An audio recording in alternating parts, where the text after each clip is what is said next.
and then you gotta move them all out and make them use their ability. Oh, spread the religion. You're literally just sitting there moving lines of like riflemen or infantry across the world. You get more bang for your buck. I swear, this is the most genius thing. Hey everybody, I'm Pacific the Casual Gamer and welcome to another video. I'm literally just gonna compare Civ 6 to Humankind because my God, you know, I knew Humankind was gonna be an interesting game, but I thought it was going to be the feeling of like an alternative kind of like, all right, you got Civ 6 and then you have this other game that's a Civ 6 clone, but it runs differently. Bro, this game, I'm gonna tell y'all right now, okay? Freaking Humankind is a better game than Civ 6. It feels like what Civ 6 should have been. If there is a civilization in the making, I feel like they're gonna copy Humankind and a lot of what it does, because it's just that much better in my opinion. And this is coming from someone, by the way, I've been playing Civilization for like 10 or 11 years now, and my brother had Civilization 2 and 3, and I started on 2 and 3, then I moved to 5, and then 6, and Beyond Earth, and Civilization Revolution. I own it on the iPad! The original, I have a Gen 1 iPad somewhere in this house that has Civilization Revolution on it. I have an old computer that's still that 1990s like yellow plastic. There is a copy of Civilization 2 and 3 on that computer that I played the crap out of. So let me just get into this comparison. It's gonna be really simple. There's just gonna be 3 parts that I have to this video because we can go over, you know, oh, it does science better, it does food better, it does industry better, blah, blah, blah, like micromanaging and micro this. But I don't want to get into micro detail because I feel like that's the subjective point. There's some things that I, as a Civilization player, I think objectively make Humankind a better experience. Speaking of micromanagement, this is the biggest point. If you take away nothing else from this video, this is the biggest point. Point number 1 is micromanagement. We're actually going to start with influence. Culture is a function in Civilization that allows you, if you play Civilization 6, to get more civics, okay? That's it. And sometimes, I don't even know if you can do it in Civ 6, but you can like culturally convert people, and it also expands your territory, okay? It's pretty simple. Overall, I think it's a good system. It is separate from happiness, just like in Humankind. Influence is separate from happiness, but influence is just a singular thing, right? It's like a currency, and you just spend it. That's all you have to do. It's not like Civ where, okay, I got this culture to like switch out civics or whatever. And oh, I want to build a city, I gotta build a settler, and I gotta plan because the cities all have the same exact shape. And so I have to kind of like fit them together in weird ways. No, because of influence and the way that territories are set up and the way that you do outposts and the way you either attach them or make them bigger cities, I'm not sitting here like fiddling around with settlers all day long. Even though it's a universal currency, it also means that the development of my civilization is more centralized. Do I want to hyper-focus on adding more civics? Do I want to hyper-focus on expanding? Or do I want to get the civic where my influence is garbage, but I make a shit ton of money, so I'm going to just spend it on territories, right? And instead of it being, I have to upgrade my culture and also upgrade my money so that I can buy settlers, it's just a unified system, and I think it makes it really nice. And it goes for districts too. Districts get rid of micromanagement too. How many times in Civilization do you have to sit there and manually calculate in your head all the different, like, oh, if I build a district here, it gets me 10 coins. This one's 2, this one's 3. And Civ, it actually will tell you where it is, where your best amount of money is. But what Humankind does differently is when you go to build a district, it doesn't show you for some reason, I think that's kind of dumb, but it shows you the best spot. It's like, screw everything. Here's the best spot to put this district at the moment. That is great. I love that. What is the most annoying thing when it comes to war in Civilization, okay?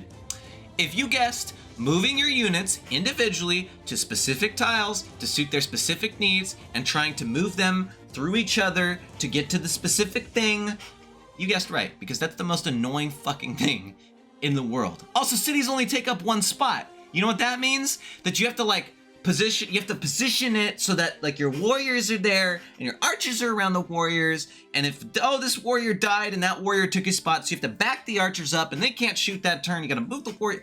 It's annoying, okay? Not only that, it goes 1 turn at a time. So this is what you have to do all the time. War, big war. Okay, go build the city. War, big city, diplomacy, war. Like, no, the way that you just move your units, you stack them in a group, right? And you get a bonus for this. You don't have to pay as much upkeep if all your units in Humankind are stacked in a group. And you go, okay, move my units in here, right? The AI moves its units super fast too. So you do your little battle, 3 battle turns. That's a lot of turns that can go over. And then it gives you a chance to say, okay, I'm gonna start bringing in more reinforcements of units. And you can set it to autoplay. You can set it to instant resolution. Because of this system where your units can stack together and there's a battlefield, you can instantly resolve the battle, right? It's over before it begins. And you don't have to sit there and be like, yes, I have my 10 riflemen against 1 warrior, and I have to move them in a way to kill the warrior. No, it's like, dude, we know you're gonna kill the warrior, just done. This is also a side note of micromanagement. Winning the game involves less micromanagement. Think of winning a religious game in Civilization. What do you have to do? You have to keep going to your cities and buying your, I think there's like, I don't even know what they're called, like your apostles or whatever, and then you gotta move them all out and make them use their ability, spread the religion, and you just keep doing, it's a cycle where you keep buying units and moving them to points that you're gonna do anyway. They just gutted it entirely. And like winning science, what do you have to do when you win science? You research science, you launch all the spaceships in a row, right? But you have to build a spaceport. In this game, it's basically the same, except for the science victory, as soon as you're done, it's like game over. You don't have to sit here and like fiddle with spaceships and do all that. In fact, yeah, it's great. In fact, they put a turn limit on the game, right? Which, how many of you have tried, you're like, I need to win a conquest game, right? So what do? You're like, I'm gonna turn on a game, right? Even though you own the most territory by the time turn 300 runs around in Civilization 6, what do? You have to take your mass amounts of riflemen. If you're actually like severely destroying in a Civ 6 game of conquest, you're literally just sitting there moving lines of like riflemen or infantry across the world, decimating knights, right? That's all you're doing for like half the game if you're winning a conquest victory and you're doing really, really well. There's no conquest victories in Civ 6 where I'm like sitting there like, okay, if I take over this city, it kind of takes away from the fact that this guy still has more fame than me, and I'm also like, I'm like a cultureless brute, so like I don't get, but I conquered him, so I get some fame, it cuts him back. You don't like, instead of the thinking game of like, which action do I do to increase my standing on the fame pool, it's how much time is it gonna take me to conquer this backward civilization, and just moving your riflemen in a line across the world. So we're gonna get micromanagement. I'm done talking about micromanagement. That's the bit. You can leave the video right now, and it's already better. You know, let's talk about you get more bang for your buck. I swear, this is the most genius thing the developers have done in Humankind. Every single era, you get to use a unique civilization that has unique abilities and a unique unit. That is awesome. Okay? Because how many times do you play in Civilization and you're like, all right, I'm gonna pick the Egyptians. Let's say I pick the Egyptians, right? What's the unique unit of the Egyptians? It's a chariot. What happens after you research the next heavy cavalry unit? You don't ever get to use the Egyptian special unit again. So then the Egyptians look exactly like a normal civilization that everyone else looks like, right? Well, once you're done with the Egyptians in this game, you go on to the next guy who has a different unique unit, different special abilities. You stack together. You build the civilization. If you think of like your civilization not as individual civilizations in an era, but as civilization throughout time, the end result of saying, okay, from these 9 in the ancient era, I'm gonna pick that one. From these 10 in the classical era, I pick that one. 10 from the medieval era, I pick that one. The civilization you end up with is vastly different than anyone else's in the game. And the thing is, you could go back in time, change 2-3 things, and have a completely different experience playing the game. That doesn't happen in Civ 6. In Civ 6, you pick America, you don't get to do anything until the end of the game. You just turtle for the game. It's like, I don't get it. I don't get why this hasn't happened sooner, right? That's one of the things I hated most about Civilization, was that your civilization shines for 1 second in the game, and how well you do in that one moment determines how well you do for the rest of the game, okay? Same with districts. Like, if you picked certain civs, you get a special district. The Zulu, you just build military districts in Civ 6. That's all you do, because that's a special unit. That's all that happens, right? In this one, you pick the Zhao, right? I always talk about the Zhao because they're the ones I end up picking the most. You pick the Zhao, right? You're like, okay, I have my science district early. I got to plan on placing this, and do I pick another civilization because I got enough fame stars, or do I stay here? I pick a different civilization. What do? They take your Zhao Research Center away. They say, no, you're not allowed to have it. And then what are you with? You're with the Romans. You're like, oh, I need more stability even though I'm the Zhao. It's triumphal arches. Yeah. Got my Praetorian guards. You know, and then by the time you're roaming everyone and like, I got legionaries and you can't kill me because of my testudos. Like, ooh, I want to age up. And you still get to keep the Praetorians, but bye-bye Triumphal Arches. They're gone. You know, that's great. That means that throughout the entire game, instead of, I'm going to wait till the medieval age because that's when my special unit pops up. It's, what are you going to do in the ancient age? What are you going to do in the classical age? What are you going to do in the medieval age? It engages you for the entire game. That's what Humankind does so much better than Civilization. You are engaged for the entire game. And for those of you who are like, oh, the contemporary era. Bro, the contemporary era, if someone hits the contemporary era, the game's ending. And if they have a high amount of science, the game's ending sooner. So your decisions are starting to really matter. You might only have 25 turns left in the contemporary era before the game's over. The last little thing I want to mention here is that Humankind has more features than Civilization 6 does. Now, if you play Civilization 6 and you own all the DLCs, there's a lot of features in Civ 6, but you had to pay for those DLCs. Humankind, day one, has more features than Civ 6 had. Like, Civ 6 didn't have global warming, it didn't have the world theater, it didn't have that weird era bonus that, well, Humankind just does better, right?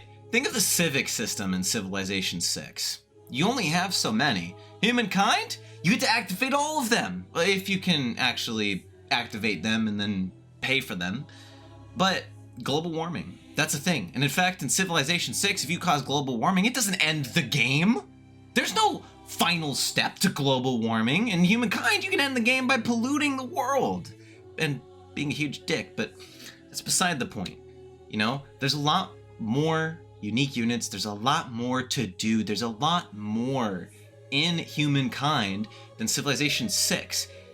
If I paid the same amount of money, I've gotten the first 2 DLCs. There's a third major one for Civ 6, right?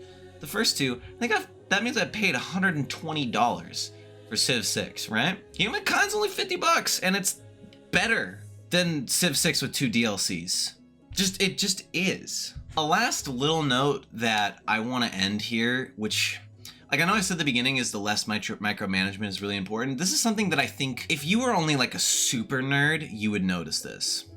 Civilization 6 on double speed takes me 4 hours to play. This is a game I've put so many hours into, I don't even have to think, okay? Like, yeah, maybe I have to like put markers down to remember where I'm gonna build districts, but I don't have to think when I play Civ 6 anymore. Humankind, on double speed, I can sit there and big brain every single fucking thing and it takes the same amount of time. That is an important difference, okay? Civilization 6, I turned off animations in the game because they take forever. And I try to plan out my movements. I try to plan everything ahead of time, you know, all my districts ahead of time, so that all I have to do is play the game and nope, it's time to build the science district, click, click, click. I don't need to think about it. I don't need to place it on. I don't need to, you know, expect that maybe I want to play the Celts in the classical age and, well, they're taken, so I don't get to play the Celts and I have to redesign my strategy every single age, you know? I don't have to do that in Civ. I just brain dead play it until I get to like my medieval age special unit and then conquer the world and then take my line of infantry and just march them across, you know? Humankind, that amount of time, that same exact amount of time, where in Civ 6 I don't think, I just do. Humankind, I sit there, I think the game is engaging me, and I'm like, okay, I gotta plan out these districts, and oh, this upgrade, oh, I can't pick that Civ, oh, I can pick this Civ, I gotta use this ability. You know, the game doesn't end in World War III like Civilization always does. It always ends in a world war, you know? Humankind, there was one game I played where there was one war the entire game. Everyone turtled up, and I almost lost that game. I should have gone to war more. But that's the sign of a great game. That is why Humankind is better than Civ 6. The TLDR is you spend less time doing bullshit. You spend less time micromanaging soldiers. You spend less time micromanaging your civics. You spend less time doing menial tasks. The same 4 hours that I spend in Humankind is spent being engaged, adapting my strategy, and trying out things. Civilization 6 is brain dead, check all the boxes off, and oh my god, I won a game on DD again. So, yeah, that's that's it for this video. That's my comparison of Civ 6 to Humankind. I love this type of game a lot. I really do like these kinds of games. And I think that I don't think it's the developers of Civilization 6. I'm pretty sure it's the corporate people have gotten very complacent with the game, and Humankind came in, and they're obviously fans of Civilization, right? Every aspect of Humankind, literally every aspect of it, is Civilization 6 improved. That's all I gotta say. All that shit I didn't talk about, warmongering, science, population, I can get into all the systems. I think I'm gonna say it, all of it is better in Humankind than Civilization 6. And I think this game is gonna go down as one of those games, like in the shooter games, Rainbow Six Siege, right? Saw an opening, took it. Humankind, I think is gonna be the same way. So that's it. I hope y'all enjoyed. Let me know which game you like better. Do you like Civilization 6 better than Humankind? I could see a lot of people liking Civilization 4 better than Humankind, because Civilization 4 is the greatest civilization. I haven't played a lot, but I have heard that it is the best game in the series. So that's going to be a real contender, guys. Thank you so much for watching, and I'll see y'all in the next one.